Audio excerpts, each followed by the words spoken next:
দেখাই দাও আমার, দেখানোর পরে বলো এই বইয়ের দাম 1000 টাকা কেমন হয়, তুমি কত রস্টিং করবা করো, আমাকে নিয়ে করো। 1000 টাকা প্রতারণা তুমি জানো, অনুপ্রেরণা হইতে পারবা? এই একটা বই নিয়ে কালকের আগের দিনই তো মনে হয় দিলে ভাই ভিডিও বানাইলো, 3.6 মিলিয়ন ভিউ, মিনিমাম $40 আইছে, 5000 টাকা।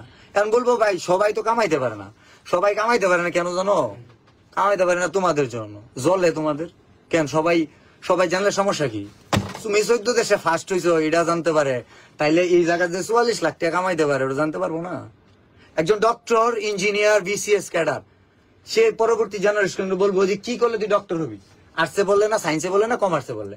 তো আমি বলে দিতেছি কি করলে তুই সফল কন্টেন্ট ক্রিয়েটর হবি।